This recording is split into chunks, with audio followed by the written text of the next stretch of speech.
तो कल हम लोगों ने तीन प्रोसेस के बारे में बात करी थी ड्रेसिंग या कंसंट्रेशन ऑफ ओर के लिए। ग्रेविटी सेपरेशन, जिसे हाइड्रोलिक वॉशिंग भी कहते हैं या लेविगेशन भी कहते हैं। दूसरी मैग्नेटिक सेपरेशन के बारे में बात करी थी। तीसरी हमारी थी फ्रॉक फ्लोटेशन। आज हम चौथी प्रोसेस के बारे में बात कर रहे हैं, जिसे हम बोलते हैं केमिकल मैथड या फिर लीचिंग। केमिकल मैथड और लीचिंग,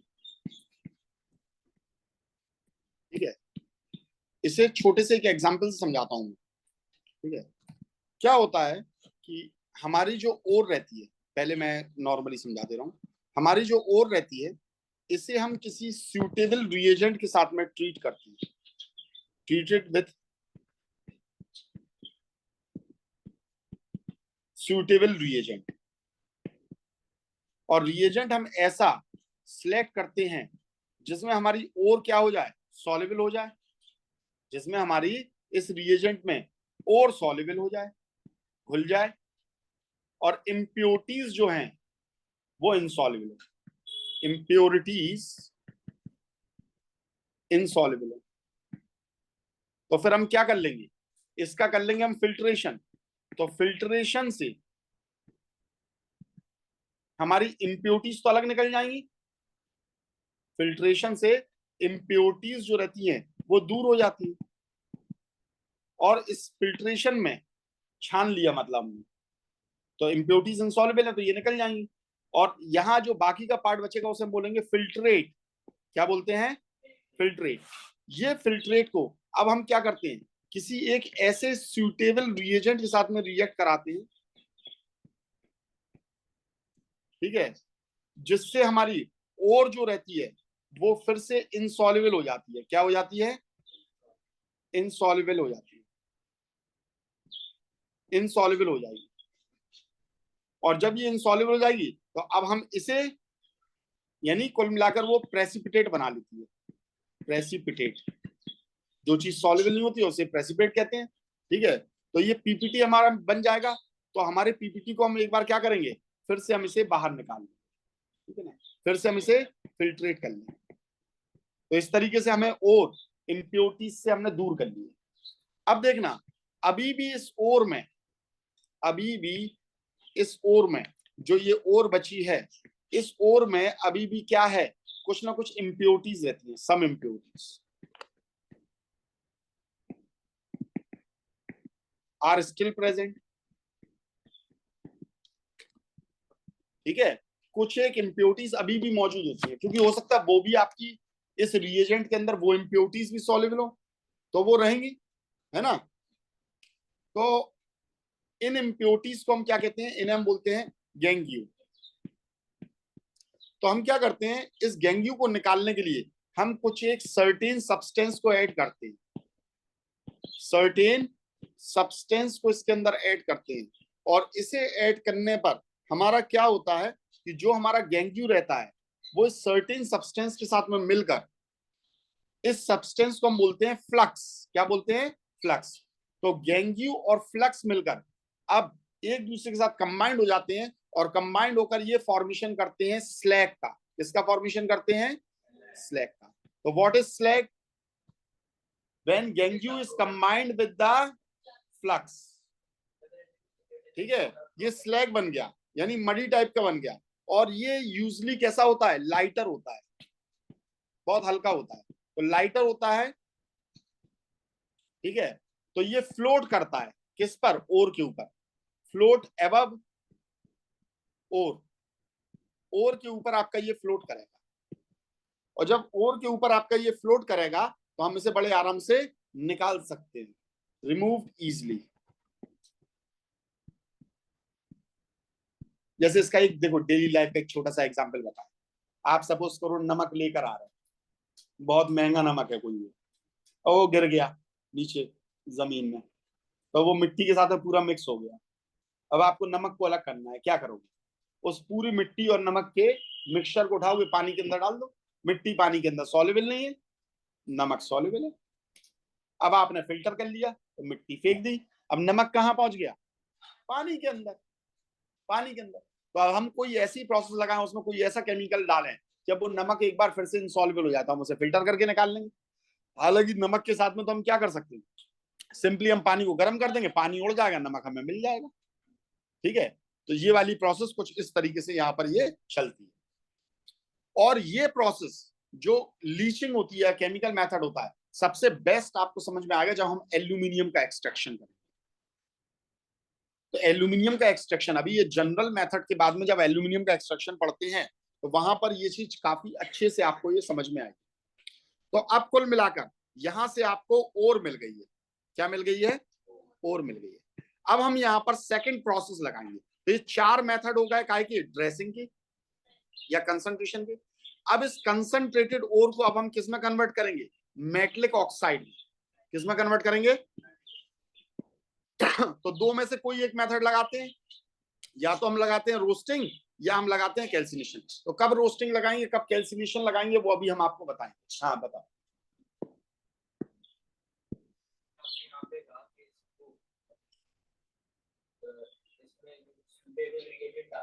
हाँ, वाटर के साथ डालेंगे। सूटेबल रिएजेंट जरूरी नहीं है वाटर के साथ में, रिएजेंट है तो वो कुछ और ही होगा, लिक्विड फॉर्म में भी हो सकता है, सॉलिड फॉर्म में भी हो सकता है। हाँ, वो अभी हम बताएंगे आगे, जब हमने आपसे कहा है ये बताएंगे एल्यूमिनियम में, तो उसमें बताएंगे।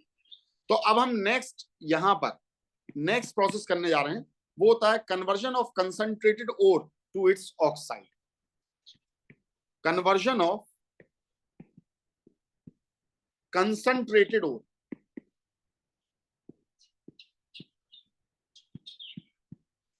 To its metallic oxide. अब जो आपकी कंसंट्रेटेड ओर है उसमें से मैक्सिमम इंप्योरिटीज हट गई, पर मेटल तो कोई ना कोई फॉर्म में होगा ना। कौन सी फॉर्म में होगा? तो मेटल आपकी बहुत सारी फॉर्म में हो सकता है, जैसे कि मैंने आपको बताया कि कोई मेटल है वो आपका सल्फाइड के फॉर्म में भी हो सकता है, मेटल सल्फेट के फॉर्म में भी हो सकता है, मेटल कार्बोनेट के फॉर्म में भी हो सकता है, मेटल फॉस्फेट के फॉर्म में भी हो सकता है, मेटल क्लोराइड के फॉर्म में भी हो सकता है, हैलाइड के फॉर्म में भी हो सकता है। बात समझ आ रही है? तो इनमें से ये जो पार्ट है, इन सारे पार्ट को हमें यहां से हटाना है और इस मेटल के साथ में, सबके साथ में ऑक्सीजन को लगाकर मेटलिक ऑक्साइड बनानी है। ये मेन काम होता है। ये वाले स्टेप का मेन काम क्या है? मेटलिक ऑक्साइड का फॉर्मेशन करना। कहां से? कंसंट्रेटेड ओर से। ये और कंसंट्रेटेड हो गई। क्यों हो गई? क्योंकि इसमें से मैक्सिमम, ठीक है, अब यहां पर और बची है, स्लैग अलग हो गया और अलग बची है, और इसे हम बोलेंगे कंसंट्रेटेड ओर। ठीक है, तो इसमें मैक्सिमम और का ही पार्ट है, मैक्सिमम मेटलिक पार्ट है, तो कंसंट्रेटेड ओर है। ठीक है, तो कुल मिलाकर हम यहां पर ओर को कन्वर्ट करते हैं किसमें? मेटलिक ऑक्साइड में। किसमें? जो बाद में मेटल में रिड्यूस हो जाती है। ठीक है, अब depending on the nature of ore, दो मेथड में से कोई एक मेथड लगाया जाता है। डिपेंडिंग ऑन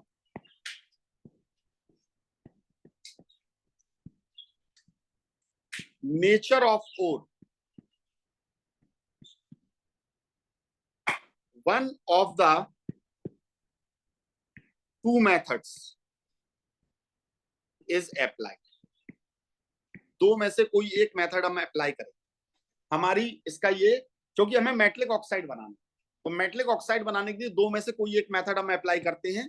एक मेथड होता है रोस्टिंग। अब रोस्टिंग, रोस्टिंग मतलब होता है भूनना किसी, जैसे मुर्गे को रोस्ट करते हैं। तो भूनने का मतलब क्या होता है? भूनने का मतलब होता है एयर की प्रेजेंस में किसी चीज को जलाना। ठीक है, तो रोस्टिंग क्या होता है? It is a process in which we heat the concentrated ore to a high temperature in presence of air. Heating of ore to high temperature,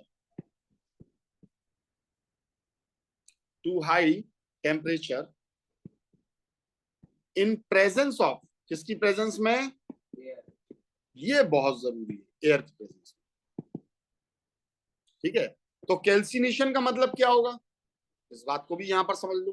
what is the meaning of calcination? तो calcination में हम in absence of air इसे गर्म करते हैं।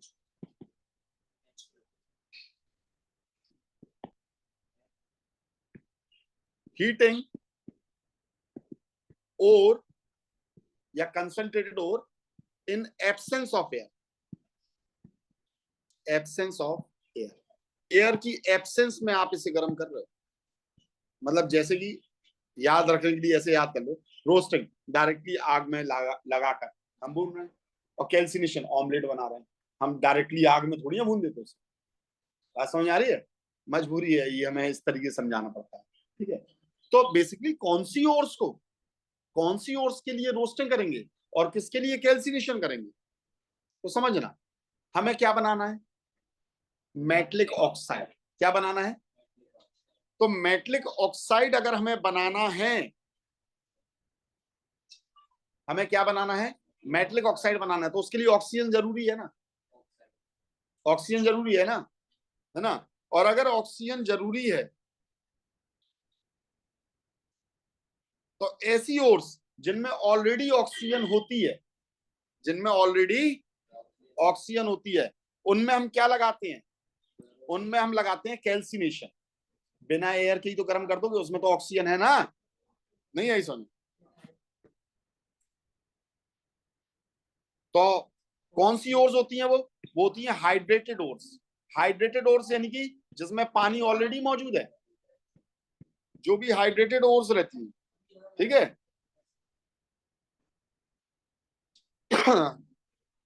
जैसे कि hydrated ores और जिसमें कार्बोनेट्स हो, कार्बोनेट्स हो तो देखो CO3 ये मौजूद है ना, इसमें ऑक्सीजन है कि नहीं है, बोलो भाई। या मेटलिक हाइड्रोक्साइड है, जो हाइड्रोक्साइड होती है बिल्कुल सल्फेट जो रहती है उन्हें भी सल्फेट को, ठीक है। और जिनमें ऑक्सीजन नहीं रहती है तो उसके लिए हम क्या लगाते हैं? रोस्टिंग, ठीक है। जैसे कि सल्फाइड होती है, क्या होती है? सल्फाइड्स होती हैं, तो उनमें क्या होता है? मेनली सल्फाइड्स के लिए, मेनली किसके लिए? सल्फाइड्स के लिए इसे लगाया जाता है रोस्टिंग को। जैसे हमने बोल दिया जिंक सल्फाइड, तो अब आप क्या करोगे? इसमें ऑक्सीजन तो है ही नहीं है, तो फिर आप इसे क्या करोगे? इन प्रेजेंस ऑफ एयर, एयर की प्रेजेंस में आप इसे क्या करोगे? गर्म करोगे, ठीक है। और साथ में एक चीज और कि ये आपका, इससे मॉइस्चर तो रिमूव होता ही है। अब moisture is not in combined form, तो आप उसे हाइड्रेटेड नहीं कहोगे। मॉइस्चर एक अलग है और हाइड्रेटेड अलग है। हाइड्रेटेड में वाटर का मॉलिक्यूल उसमें कंबाइंड फॉर्म में, वाटर ऑफ हाइड्रेशन के फॉर्म में, ये हमने आपको पढ़ाया था एसिड बेस एंड सॉल्ट्स में, हाइड्रेटेड फॉर्म में। और मॉइस्चर मतलब बाहर से नमी। तो जितनी भी मॉइस्चर वाली ओर्स रहती हैं, तो इससे मॉइस्चर इज रिमूव, मॉइस्चर भी रिमूव होता है, पहली चीज। दूसरी बात, ऑर्गेनिक मैटर अगर आपका ओर में मौजूद है, ऑर्गेनिक मैटर यानी कार्बन वाला, ठीक है, तो वो भी आपका ऑक्सीडाइज्ड हो जाएगा, यानी उसमें क्या पहुंच जाएगी? ऑक्सीजन, और वो उड़ जाएगा। कार्बन होगा तो ऑक्सीजन पकड़कर कार्बन डाइऑक्साइड बनाएगा, उड़ जाएगा, ठीक है। एंड रिमूव, ठीक है। और अगर ओर में आपकी इम्प्योरिटीज पड़ी है, किसकी? अगर इसमें इम्प्योरिटीज पड़ी हुई हैं, किसकी इम्प्योरिटीज पड़ी हैं? इम्प्योरिटीज ऑफ सल्फर या फास्फोरस की या आर्सेनिक की इम्प्योरिटीज पड़ी हुई हैं, ठीक है। अगर ये इम्प्योरिटीज मौजूद हैं तो ये इम्प्योरिटीज भी तुरंत क्या होती हैं? ऑक्सीजन पकड़कर उड़ जाती हैं, क्योंकि ये वॉलेटाइल होती हैं। कैसी होती हैं? ये इम्प्योरिटीज वॉलेटाइल कहलाती हैं, तो ये ऑक्सीजन को पकड़कर यहां से उड़ जाती है, वॉलेटाइल इम्प्योरिटीज।